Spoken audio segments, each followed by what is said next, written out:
Bismillahirrahmanirrahim. Alhamdulillahirabbil alamin.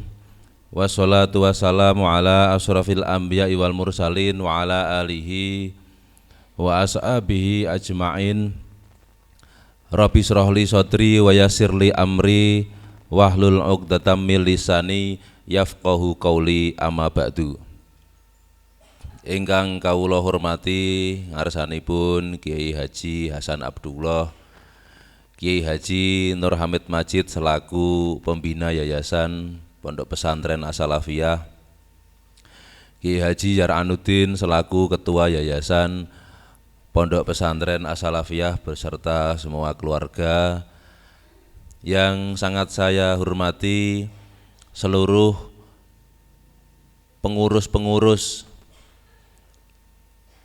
seluruh guru-guru di semua unit Madin, MTS, MA, SMK, PDF, PAUD, Mahat Ali, KSY, TU dan lain sebagainya yang tidak bisa saya sebut satu persatu asma-asmanipun. Pada pagi hari ini kula dipun dawuhi kalian Pak Soleh, niki Pak Soleh niki ya niki napa niku mekere niku Pak Soleh. Sakniki jenengan nginjing sinten sing ngatur Pak Soleh sedanten. Niki kula didhawuhi oleh Pak Soleh ken nyampeke materi pengaosan. Niki kita ngaos sareng-sareng nggih. Kula nggih ngaos, jenengan nggih ngaos. Kita belajar bersama-sama, mboten ateges kula guru jenengan murid, karena semua kita adalah guru. Jadi dalam forum ini kita belajar bersama-sama. Kemudian ada juga masukan dari sebagian guru, Pak, kalau ngajinya ada makna Jawanya kami nggak paham. Jadi karena di sini juga ada guru pesantren, ada guru formal, ada guru yang pernah mondok, ada guru yang belum pernah mondok, jadi saya membacanya tanpa makna gandul utawi iki-iku supaya lebih mudah dipahami. Bismillahirrahmanirrahim. Wa qala sallallahu alaihi wasallam. Rasulullah sallallahu alaihi wasallam pernah berkata, pernah bersabda, idza ra'aitum riyadhal jannah, leres niki nggih. Idza ra'aitum riyadhal jannah farta'u. Ketika kalian semua melihat taman-taman surga, maka menggembalalah, maka singgahilah. Faqila ya Rasulullah, ditanyakan kepada utusan Allah, wa ma riyadhul jannah, apa itu taman surga? Dijawab oleh beliau, qala halaqudz dzikri, kalangan majelis forum zikir. Saya cari di dalam keterangannya, zikir di sini itu bukan zikir mujahadah istighosah, tapi yang dimaksud majelis zikir di sini itu adalah majelis ilmu ternyata. Jadi seharusnya majelis-majelis zikir yang sering dibuat acara nih kan nggih, itu seharusnya tidak hanya sekedar majelis zikir dalam arti membaca la ilaha illallah berapa kali, membaca subhanallah berapa kali, bukan seperti itu, tapi majelis zikir. Kenapa halaqudz dzikri kok disebut dengan majelis ilmu? Bukan majelis la ilaha illallah gitu, tapi kok majelis ilmu, kenapa? Karena Imam Ibnu Atha berkata, qala Athaun hiya majalisul halal wal harami. Yang dimaksud dengan majelis zikir itu adalah majelis yang membahas halal dan haram. Bukan majelis la ilaha illallah 1000 kali, 10.000 kali, mboten. Majelis yang membahas halal dan haram. Kaifa tastari, majelis yang membahas bagaimana kamu membeli. Wa kaifa tusolli, majelis yang membahas bagaimana kamu sholat. Wa kaifa tuzaki, dan majelis bagaimana kamu membayar zakat. Wa kaifa tahujju, dan majelis bagaimana kamu menunaikan ibadah haji. Wa kaifa tunkihu, wa kaifa tangkihu, dan majelis yang membahas bagaimana kamu menikah. Wa kaifa tutalliqu, dan majelis yang membahas bagaimana kamu menceraikan istrimu. Wa ma asbahadzalika, dan lain-lain. Jadi majelis ilmu yang membahas tentang ekonomi, kaifa tastari, yang membahas tentang ibadah, yang membahas tentang ahwal sahsiyah, bagaimana hubungan keluarga, relasi suami istri mulai dari mau menikah sampai bercerai dan lain sebagainya, semua ilmu itu disebut majelis zikir. Jadi kelas-kelas Bapak Ibu semuanya, baik itu di PAUD, MTS, MA, SMK, Mahat Ali, di Madin, itu semuanya majelis zikir. Mungkin besok perlu kita rubah namanya. Mau kemana? Mau ke majelis zikir. Padahal mau ngajar di Aliyah. Mau kemana Pak Haris, Pak Alif? Mau ke MTS, ke majelis zikir. Jadi lebih sakral. Wa qala sallallahu alaihi wasallam, Rasulullah bersabda, ta'allamul ilma wa'malu bih. Belajarlah kalian semua ilmu dan amalkanlah ilmu tersebut. Di sini Rasulullah menggunakan kata wa'malu, menggunakan huruf wawu, bukan menggunakan huruf fa'malu. Ini kalau dalam gramatika Arab, ada gramatika Inggris, ada gramatika Arab, Bapak Ibu guru. Gramatika Arab ini disebut dengan ilmu nahwu dan sorof, nahwu tepatnya. Jadi fungsi dan fungsi lalu kemudian itu beda. Kalau dan menggunakan wawu, itu artinya adalah limut telakil jam'i. Kedua hal harus berkumpul. Antara mencari ilmu dan mengamalkan ilmu ini harus jadi satu. Teori dan praktek itu harus jadi satu, tidak bisa dipisah-pisahkan. Guru nggak bisa hanya ngajar teori tapi tidak dipraktekkan, itu nggak boleh. Karena harus ta'allamul ilma wa'malu bih. Belajarlah ilmu dan langsung praktikum. Jadi wawu tadi artinya apa? Dan. Nah, ada santri dari Gontor yang baru masuk pondok. Oh, wah itu artinya dan ya? Iya. Wah, dan. Setelah itu dia mandi. Karena di sana bahasa Inggris itu wajib. Kalau enggak pakai bahasa Inggris akan dihukum oleh Surtatul Lughah, polisi bahasa, maka dia memaksakan diri untuk bahasa Arab. Madza taf'al ya bin? Apa yang kamu lakukan wahai anak perempuan? Ana ghosilah, aku sedang mandi. Wah, benar ini. Setelah itu dia di depan kaca. Madza ta'mali ya bin? Ana wawa katanya. Wa ini kan dan, nek wawa berarti dandan. Nah ini bahasa Arab yang sesat ini. Wawa, dandan. Nah, harusnya dandan itu bahasa Arabnya tajamul atau tazazun. Jadi Bapak Ibu semuanya, Rasulullah pernah menyampaikan belajarlah ilmu dan amalkanlah. Berarti kita belajar ilmu, mengajar dengan praktikumnya itu harus satu paket. Tidak hanya teori-teori saja yang kita ajarkan kepada murid, tapi praktek. Bahkan sekarang ada istilah learning by doing. Apa itu learning by doing itu? Belajar sambil melakukan. Di SMK ini termasuk kategori learning by doing. Enggak ada bukunya. Langsung praktek. Akhirnya bisa walaupun tidak diberikan materi. Saya punya cerita ini tentang learning by doing ini. Almarhum Haji Mubasir, salah satu donatur As-Salafiyah dan salah satu keluarga kami. Beliau sudah wafat. Beliau ini lulusan SD saja mungkin nggak lulus. nggak lulus SD, kemudian mondok di Tegarjo, ngajinya fikih, tajwid dan lain sebagainya, tidak pernah ngaji otomotif. Tapi kemudian di pondok disuruh nyuci mobilnya Pak Kiai. Setelah itu disuruh mompa bannya mobilnya Pak Kiai. Setelah itu disuruh ngisi air radiatornya mobilnya Pak Kiai.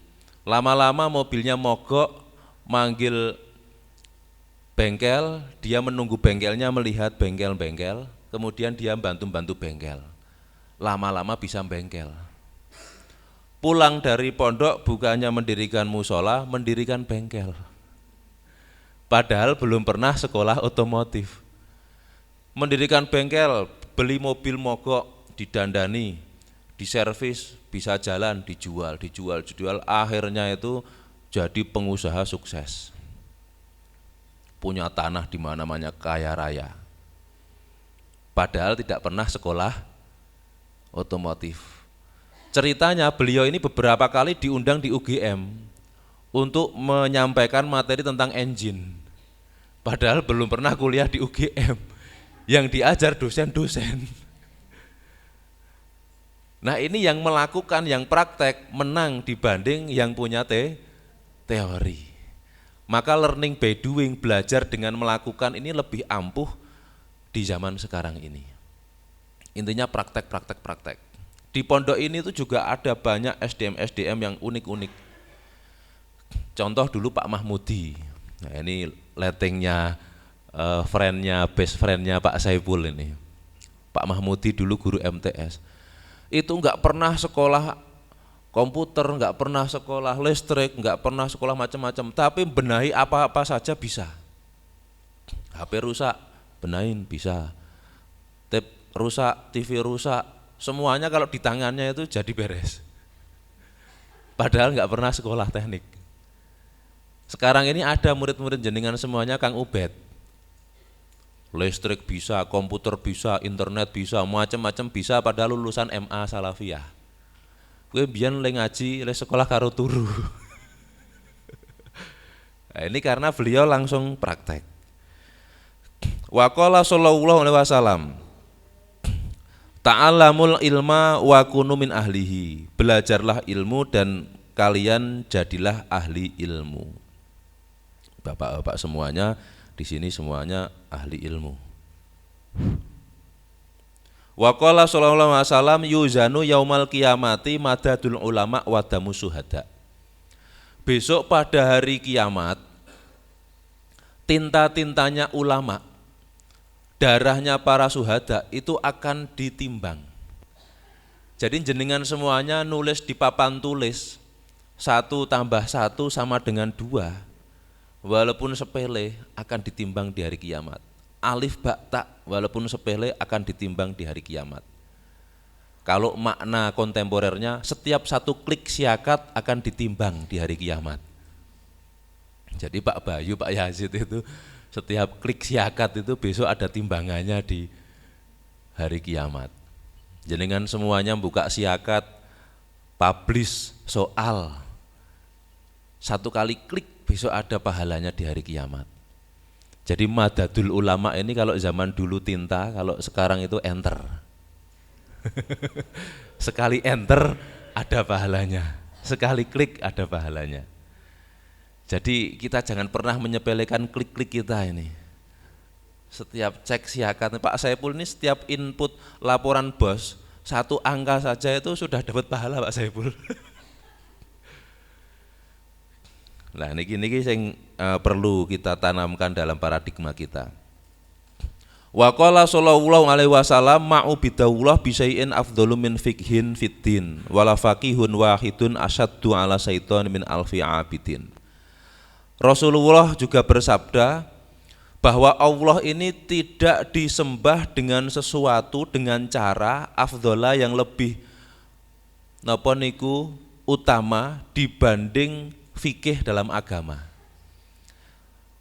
Jadi cara menyembah Allah itu kita harus tahu ilmunya, ilmu fikih terutama. Kalau kita menyembah Allah tidak tahu ilmu fikih, jadinya menyembah dengan salah kaprah. Contoh niki. Sekarang ini banyak orang ingin menghitamkan jidatnya. Kalau sudah hitam jidatnya berarti itu asaru sujud, bekasnya sujud, tanda bahwa orang itu termasuk orang-orang yang dipuji dalam Al-Quran, ada asar sujudnya. Kalau sujud digini-ginikan biar jidatnya cepat hitam.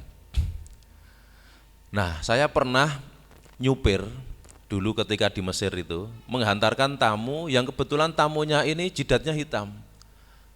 Saya pas nyetir sambil melihat spion yang di tengah itu, ternyata apa? Pojokan bajunya ini digosok-gosokkan di sini. Oh, berarti tutorial menghitamkan jidat itu selain sujud juga digosok-gosok dengan pojokan baju. Nah, padahal kalau kita buka dalam kitab Ibnu Katsir, tafsir Ibnu Katsir, beliau ditanya, "Ma huwa asharu sujud?" Apa itu bekas sujud? Apakah launul asfat fil jubhah? Apakah warna hitam di jidat? Bukan lah katanya. Karena apa? Kasiruman iswadat wujuhuhum wa qulubuhum asyadu min fir'aun katanya. Banyak sekali orang yang jidatnya hitam tapi hatinya lebih keras daripada Fir'aun katanya. Banyak orang yang jidatnya hitam tapi sombongnya lebih sombong daripada Fir'aun. Ini kata Ibnu Katsir, ahli Al-Quran. Nah terus apa itu asharu sujud? Orang yang punya bekas sujud itu apa? Orang yang sudah sujud merendahkan diri serendah tanah, berarti dia harus tawadhu, harus kembali pada filosofi tanah, yaitu di bawah. Tidak seperti filosofi api yang selalu ingin naik, ingin selalu tampak, ingin selalu terkenal, ingin selalu di atas. Jadi sujud itu, bekasnya sujud adalah tawadhu, rendah hati kita. Nah ini menurut komentarnya Ibnu Katsir mengutip riwayat dari Ibnu Abbas. Nah Ibnu Abbas itu siapa? Ibnu Abbas itu sepupunya Nabi yang paling ahli Al-Quran. Sampai beliau ini dijuluki dengan nama Tarjumanul Quran, terjemahnya Al-Quran. Nah ini ada rahasia ijazah dari guru kami dan juga guru saya dan juga gurunya Pak Nur Hamid di Lirboyo. Kalau pengen punya anak ngalim seperti Ibnu Abbas, itu disuruh mendoakan seperti doa Nabi untuk Ibnu Abbas. Saya cari di dalam kitab-kitab tafsir ketemu doanya. Doanya itu kalau nggak salah seperti ini, kita amalkan bersama-sama supaya putra-putri kita ini menjadi orang yang berilmu. Doanya Allahumma faqihu. Kalau perempuan faqiha fiddini wa'allimhu at-ta'wila. Saya ulangi, Allahumma faqihu fiddin wa'allimhu ta'wila.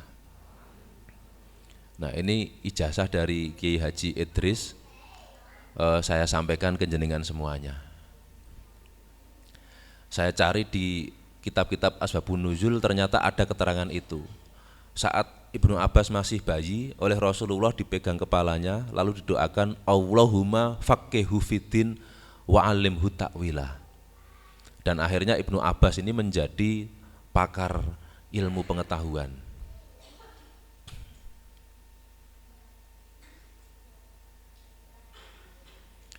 Bismillahirrahmanirrahim. Wala faqihun wahidun asyaddu minasyaitoni min alfi abidin. Seorang ahli fikih satu ini lebih sulit digoda oleh setan dibanding 1000 ahli ibadah. Jadi satu ilmuwan lebih berat digoda dibanding 1000 ahli ibadah. Ahli ibadah yang tidak menggunakan ilmu jumlahnya 1000 dengan ahli ibadah satu yang tahu ilmu, ini di mata setan lebih berbobot ilmuwan yang jumlahnya 1. Kenapa? Karena ahli ibadah yang jumlahnya 1000 menyembah Allah tanpa ilmu, ini belum tentu ibadahnya diterima. Sementara satu ahli ilmu yang menyembah Allah dengan ilmu, ibadahnya bisa diterima. Contoh ini, orang yang berilmu itu akan berusaha sholatnya tidak hanya sekedar gerakan, tapi juga hatinya ikut konsentrasi. Kemudian orang yang berilmu itu berusaha sholatnya bisa mencegah dirinya dari kemungkaran-kemungkaran.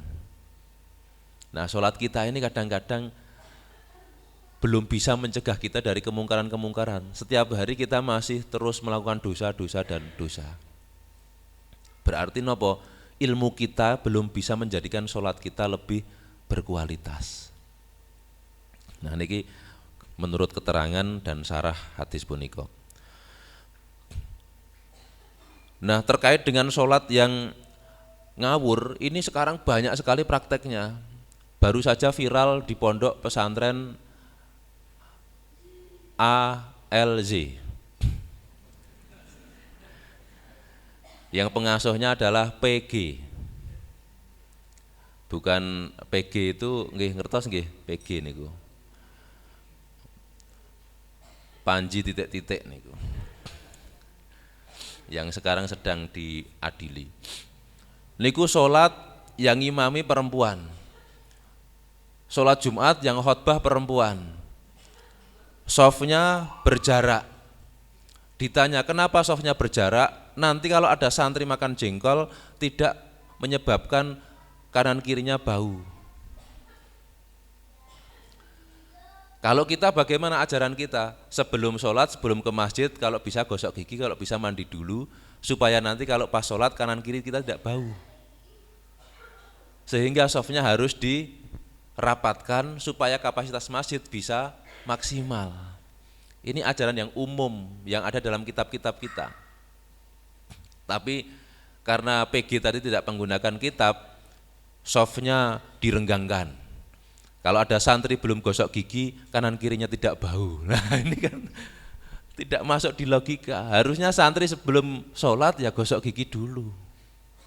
Nah, niki cerminan ibadah tidak menggunakan ilmu nggih ngoten niki. Tidak mendapatkan fadilahnya soft. Bahkan kemarin Mahat Aliyah Salafiyah membahas sah atau tidak.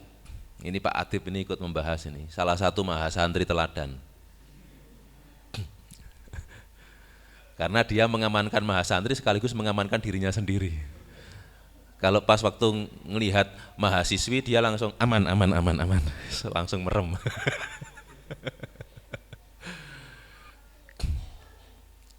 Dibahas di forum Mahat Aliyah Salafiyah, menurut 3 madhab, Syafi'iyah, Malikiyah, Hambaliyah, sholatnya sah tapi tidak mendapatkan fadilah jamaah. Berarti sholat jamaah di pondok ALZ tadi itu hanya dapat 1 pahala walaupun berjamaah. Dan menurut madhab Hanafiyah, karena di pondok ALZ itu softnya putri ada di kiri, putra ada di kanan, bukan depan belakang, menurut madhab Hanafiyah sholatnya tidak sah. Tidak hanya jamaahnya yang tidak mendapatkan keutamaan, tapi sholatnya tidak sah menurut madhab Hanafiyah. Nah, maka jamaah pun harus menggunakan apa? Menggunakan ilmu. Kalau enggak menggunakan ilmu ya seperti di pondok ALZ tadi itu yang asal-asalan. Bismillahirrahmanirrahim. Waruwiya diriwayatkan waqala sallallahu alaihi wasallam yasfa'u yaumal qiyamati salasatun al-anbiya usumal ulama usuma suhada. Pada hari kiamat akan memberikan syafaat. Siapa yang memberikan syafaat? 3 golongan. Salah satun, yaitu nabi-nabi, anbiya. Yang kedua ulama, para ilmuwan-ilmuwan. Kemudian suhada, para orang-orang mati syahid. Ulama di sini sudah pernah saya sebutkan di forum pertama kita. Ulama itu tidak hanya kiai. Ulama itu tidak hanya habaib. Ulama tidak hanya yang tahu ilmu fikih. Ada ulama ilmu IPA, ada ulama ilmu IPS, ada ulama ilmu kedokteran, ada ulama ilmu matematika, ada ulama ilmu astronomi. Kok bisa? Contohnya siapa? Banyak. Ibnu Sina ini ulamanya kedokteran. Imam Ibnu Khaldun ini ulamanya IPS. Karena beliau adalah bapak sosiologi Islam. Kemudian Ibnu Rus ini ulamanya para filosof, ulamanya para astronom. Kemudian Ibnu Bajah ulamanya gramatika. Kemudian ada lagi Al-Farabi ulamanya para politisi, di mana beliau pernah menulis kitab politik judulnya Madinah Fadilah. Jadi ulama niku kalau kita jabarkan secara lebih luas tidak hanya kiai, tapi panjenengan semuanya guru bahasa Inggris, guru bahasa Arab, guru IPA, guru IPS, guru IT niku ulama-ulama di bidang masing-masing. Karena apa? Ulama itu bentuk plural, bentuk jamaknya lafadz alim. Alim itu artinya ilmuwan. Berarti semua yang punya ilmu niku ulama. Tidak hanya kiai saja yang ulama. Hanya saja di Indonesia ini mohon maaf kata ulama dipersempit hanya menjadi tokoh-tokoh agama saja. Sama seperti kata ustadz. Jenengan kalau manggil ustadz biasanya yang dipanggil sinten? Bapak-bapak, ibu-ibu. Ustadz niku sinten? Sinten? Guru ngaji. Guru ngaji. Ada yang bilang ustadz niku dai. Ada ustadz solmed, ada ustadz sinten niku jamaah. Jamaah niku Ustadz Maulana. Ustadz Maula. Gitu.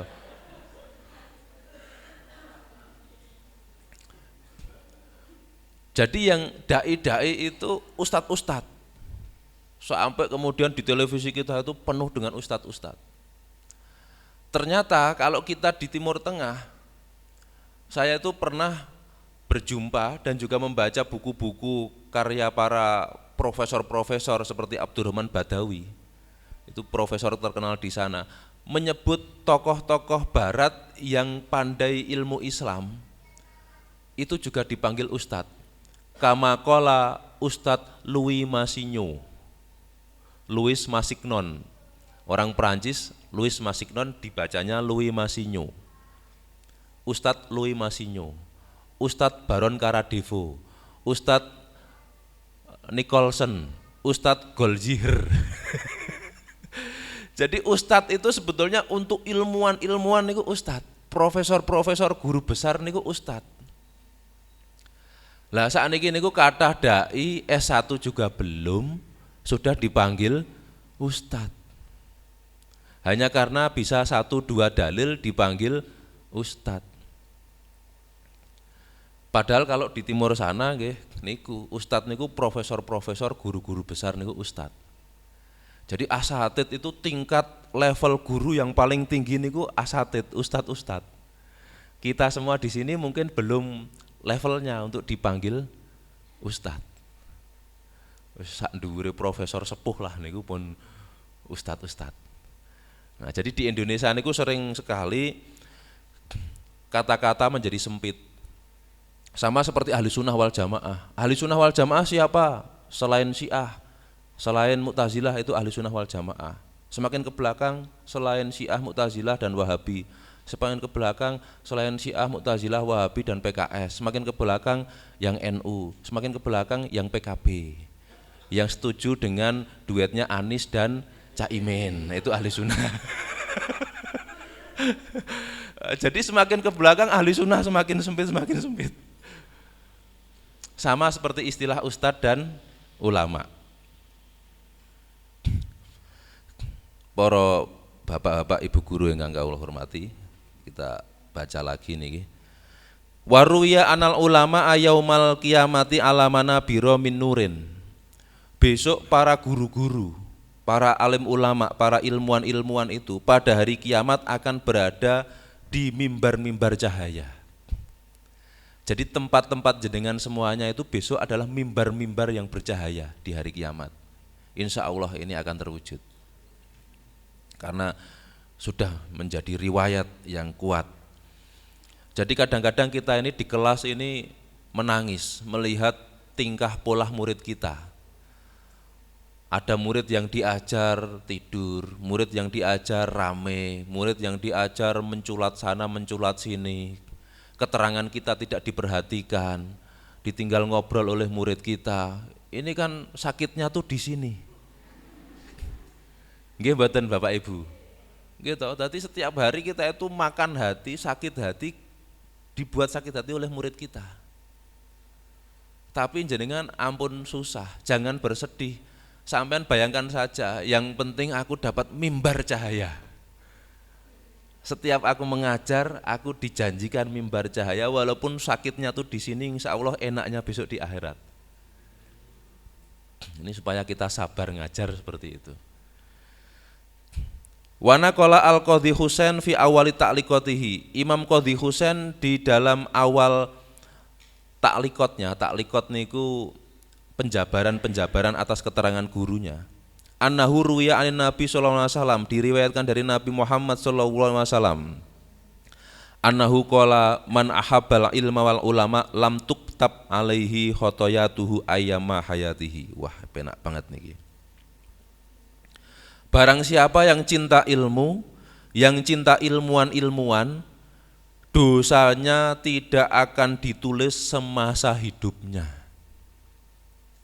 Berarti jenengan semuanya ini, yang sudah sekolah, yang sudah kuliah, yang profesinya menjadi guru, dosa-dosa jenengan selama hidup jenengan tidak akan ditulis oleh Allah Subhanahu wa taala.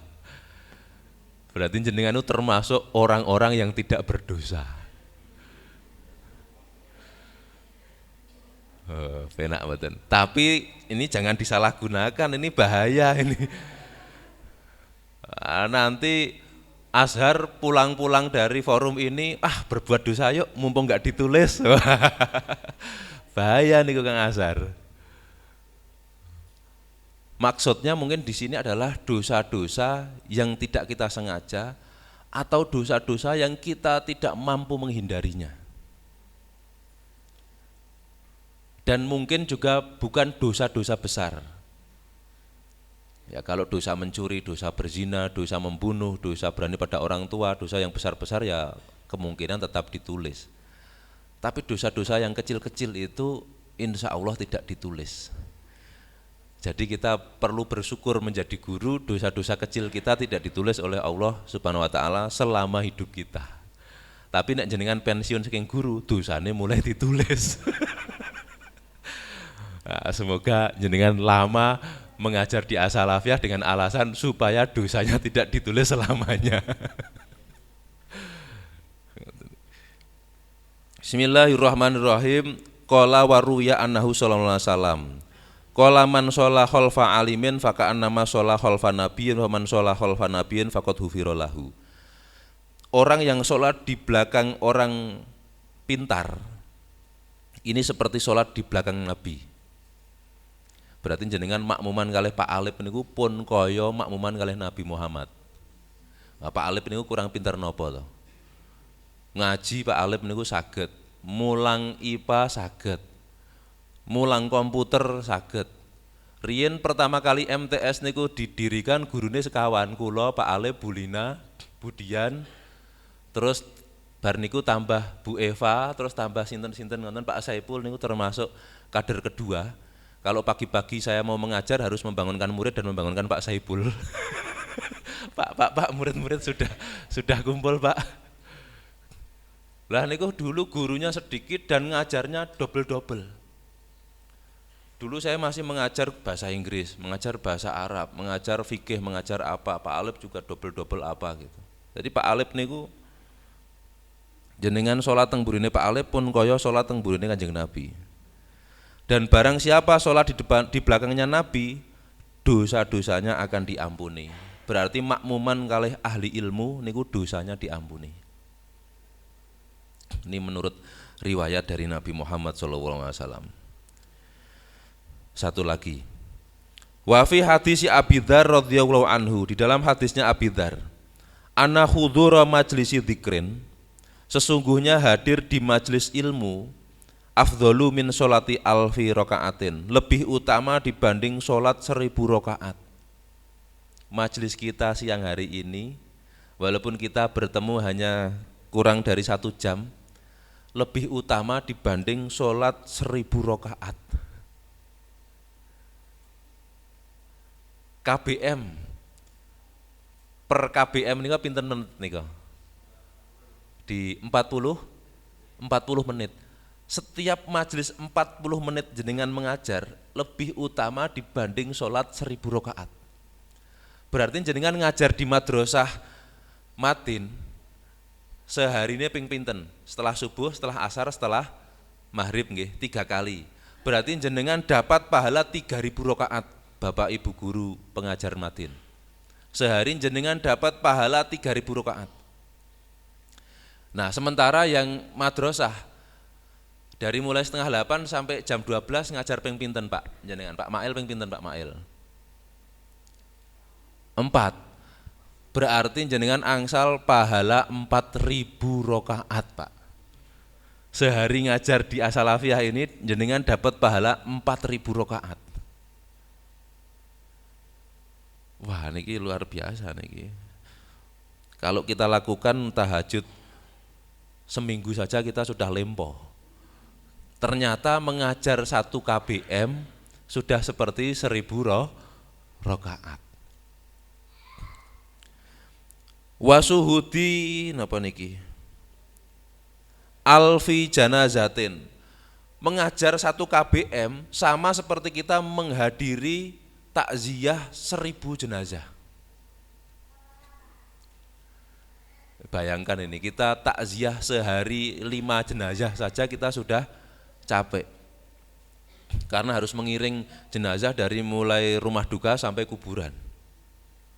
Nah, ngajar 1 jam, 1 KBM, 1 mata pelajaran sudah seperti takziah ke 1000 jenazah. Berarti kita ngajar ini pahalanya besar sekali. Wa iyadati alfi maridin, dan menengok 1000 orang sakit. Dan menengok 1000 orang sakit. Niku sekali mengajar. Nah, sekarang ini Rasulullah menggunakan kata-kata wa. Alfi rakaatin, wa alfi wa alfi janazatin, wa ibadati alfi maridin. Wawu yaitu limutlaqil jam'i, berarti itu dikumpulkan jadi 1. Pahala 1000 rakaat, pahala 1000 takziah, pahala 1000 orang sakit yang kita tengok. Berarti setiap kali kita mengajar, 1 jam kita mengajar, pahalanya sudah 1000 tambah 1000 tambah 1000, 3000.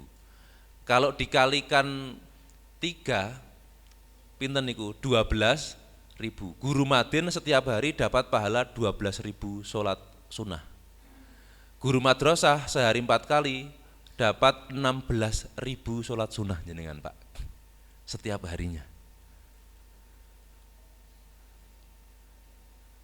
Jadi kita itu kalau mengajar niku nggih kedah bangga, kedah seneng, karena pahalanya 16.000. Nah, niku jenengan kalikan saja. Pak Mohari niki ngajar teng mriki pun pinten tahun Pak Mohari? Wah, Pak Mohari niku pun milioner. Triliuner Pak Mohari niku. Kalau misalkan pahalanya itu dihitung dengan uang.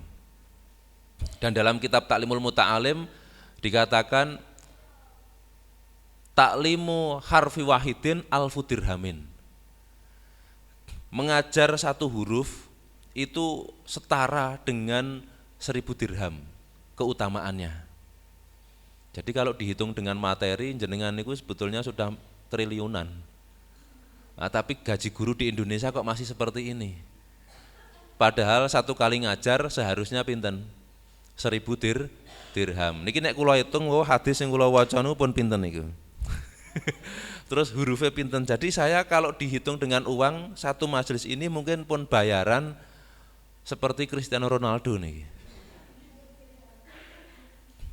Ya tapi karena kita tidak hitung-hitungan seperti itu, akhirnya gratis. Semoga walaupun kita ini dalam mengajar gaji guru kita ini masih segitu-gitu saja. Semoga ke depan As-Salafiyah ini semakin maju, ekonominya As-Salafiyah semakin mapan, kita semuanya insya Allah berkembang bersama-sama. Dan negara kita juga semakin maju sehingga napa niko jaminan guru niko napa namine Pak? Napa Pak sing guru-guru sami do ngurus niku? Napa? Sertifikasi nggih. Nah, semoga nanti guru-guru semua bisa sertifikasi, negara kita tambah maju, entah siapa presidennya gitu. Tambah maju sertifikasinya nanti sebulan 10 juta. Amin ya rabbal alamin. Nah, ini guru-guru mohon yang belum sertifikasi. Termasuk juga bisa lintas unit. Jenengan yang ngajar di MA bisa minta tanda tangannya Pak Haris, yang jenengan yang di MTS bisa sertifikasi melalui MA, bisa melalui SMK, tidak harus jenengan ngajar di MTS harus di MTS. Nah yang guru-guru Madin kalau punya ijazah nanti gimana direkayasa supaya bisa sertifikasi, nonton Pak. Niku pripun carane ben guru-guru Madin nggih sertifikasi nggih Bapak Ibu nggih. Nah niki Mas Yaran niku nembe gadah ide. Diskusi kalih kula kalih Pak Yazid niku. Insya Allah ke depan As-Salafiyah ini ingin membangun asamat guru. Jadi kita akan membangun asamat, tapi asamat yang berikutnya ini yang dibangun adalah distatuskan sahamnya para guru. Nah, nanti dengan formulasi kur napa pripun nggih Pak Yazid nggih. Dengan kur atau apa nanti akan ada asamat sahamnya para guru, para karyawan. Dan itu nanti akan ditabung hasilnya untuk pensiunan para guru di As-Salafiyah. Nah ini sudah kita godok, di BUMP sudah digodok, semoga nanti dalam waktu dekat bisa terwujud. Jadi ke depan BUMP itu yang punya asamat situ tidak hanya pondok, kita besok insya Allah punya asamat untuk menunjang kesejahteraan semua sivitas As-Salafiyah. Semoga ini terwujud, amin amin ya rabbal alamin. Mungkin itu yang bisa saya sampaikan, semoga bermanfaat, dan apabila banyak kekhilafan, kesalahan dari saya mohon maaf sebesar-besarnya. Wallahu a'lam bishawab, wallahul muwafiq ila aqwamit thoriq. Wassalamualaikum warahmatullahi wabarakatuh.